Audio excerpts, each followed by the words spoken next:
नमस्ते सर, मेरा नाम अदिति सिंह है और मैं हिंदी ऑनर्स की छात्रा हूँ। मेरा सवाल आपसे ये है कि अगर आपको भारत का एजुकेशन मिनिस्टर बनने का अवसर मिले तो आप हिंदी को लेकर कौन से नए बदलाव करना चाहेंगे या कौन सी नई पॉलिसीज़ को इंट्रोड्यूस करना चाहेंगे? पहली बात तो ऐसा होगा नहीं, है ना। कोई मुझे क्यों बनाएगा। लेकिन अगर मैं इस हाइपोथेटिकल सिचुएशन में चला ही जाऊं कि मैं भारत का शिक्षा मंत्री बन जाऊं, इसमें एक समस्या ये है कि भारत में शिक्षा संवर्ती सूची का विषय है। संवर्ती सूची का मतलब है कि केंद्र सरकार के पास शक्तियां सीमित हैं, राज्यों की अपनी शक्तियां हैं। तो सबसे पहली बात, मैं राज्यों पर थोपूंगा कुछ भी नहीं, मैं सारे राज्यों के शिक्षा मंत्रियों के साथ संवाद करूंगा। मैं उन सबको प्रेरित करूंगा, समझाऊंगा। मैं उनसे कहूंगा कि तमिलनाडु में मेडिकल साइंस तमिल में होनी चाहिए, कर्नाटक में कन्नड़ में होनी चाहिए, हिंदी क्षेत्र में हिंदी में होनी चाहिए, हिंदी में नहीं इंग्लिश में होनी चाहिए, ऐसी कन्नड़ प्लस इंग्लिश में होनी चाहिए, तकनीकी शब्द अंग्रेजी में रहें। और वो शिक्षा सिर्फ मेडिकल साइंस की हो, इंजीनियरिंग भी, लॉ में भी, जुडिशरी में भी। मैं ये भी चाहूँगा कि भारत के हर एग्ज़ाम में, केंद्र के हर एग्ज़ाम में अंग्रेजी और हिंदी का समान महत्व होना चाहिए।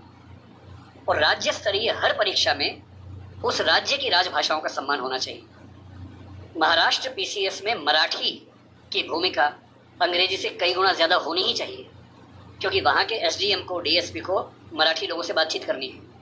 और यदि किसी राज्य में 2-3 राजभाषाएं हैं तो वहाँ की परीक्षा में उन दोनों तीनों राजभाषाओं की परीक्षा होनी चाहिए, ताकि वो व्यक्ति सेवाओं में आए जो उन भाषाओं को बोल सकता है।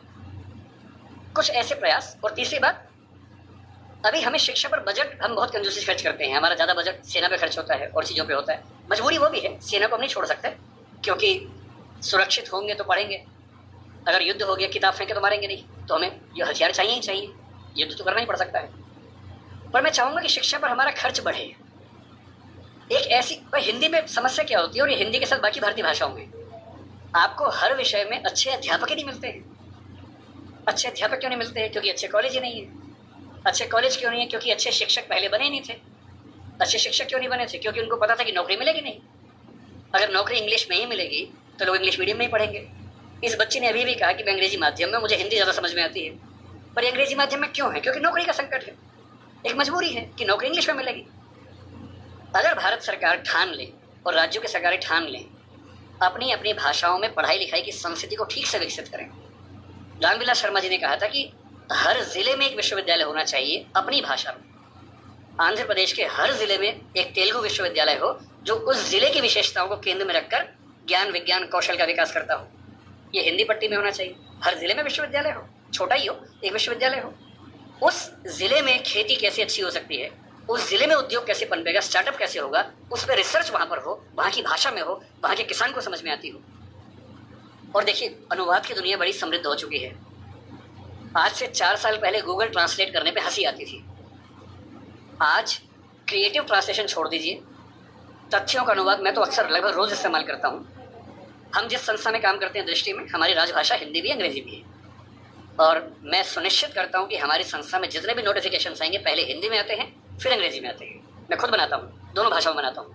पहले हिंदी में गूगल ट्रांसलेट पे जाता हूँ, 1 सेकंड में अनुवाद हो जाता है, फिर उसको चेक करता हूँ। आश्चर्य आपको होगा कि पहले 40-50% सही होता था, आजकल 95-97% सही होता है। मुश्किल से 2 साल रुक जाइए, ये मामला 100% का होने वाला है। जिस दिन 100% का हो गया, उस दिन हिंदी वालों का ये बहाना खत्म हो जाएगा कि हिंदी में कंटेंट नहीं है। आपको अंग्रेजी का जो अखबार पढ़ना है, आज से 2 साल बाद पता क्या होगा? आप नेट पे जाएंगे, द हिंदू मान लीजिए पढ़ना है आपको, आप द हिंदू पे जाएंगे, नीचे क्या लिखा होगा, कौन सी भाषा में पढ़ेंगे, सारी भाषाओं के नाम होंगे, यहाँ तक कि स्पेनिश और फ्रेंच भी लिखा होगा।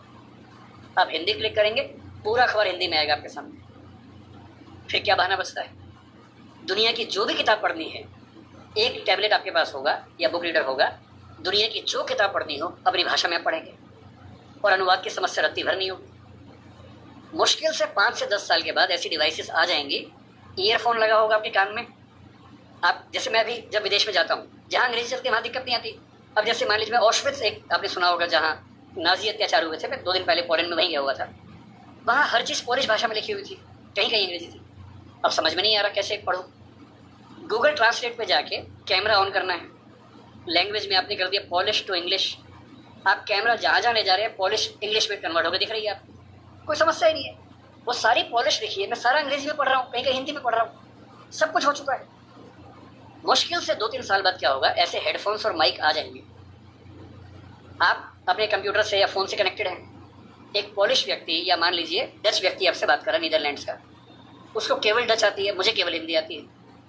मैंने अपने फ़ोन में डच से हिंदी सेट कर दिया, उसने अपने फ़ोन में हिंदी से डच सेट कर दिया, वो डच बोल रहा है, मेरे हेडफोन में जो माइक है वो उसको सुन रहा है, कंप्यूटर कनेक्टेड है, फ़ोन कनेक्टेड है, मेरा फ़ोन तुरंत उसको हिंदी में कन्वर्ट करके मुझे हिंदी में सुना रहा है। मैं हिंदी बोल रहा हूँ, उसे डच में सुन रहा है। और ये मैक्सिमम अगले 5 साल का मामला है। 5 साल बाद बेबीलोन की मीनार बन जाए। 5 साल बाद आप दुनिया की किसी भी भाषा के साहित्य को, साहित्य में थोड़ी दिक्कत आ सकती है, ज्ञान विज्ञान की बात कर लेते हैं, किसी भी भाषा के ज्ञान विज्ञान को आसानी से पढ़ सकेंगे अगर मैं शिक्षा मंत्री बन गया, जो कि मैं नहीं बनूंगा, मैं जानता हूँ, क्योंकि लोग क्लिप काट के चलाएंगे कि देखो बनना चाह रहा है ना। अगर ऐसा कभी हुआ तो मैं सुनिश्चित करूंगा भारत के हर विश्वविद्यालय में हर ज्ञान की चीज़ हर भाषा में उपलब्ध हो।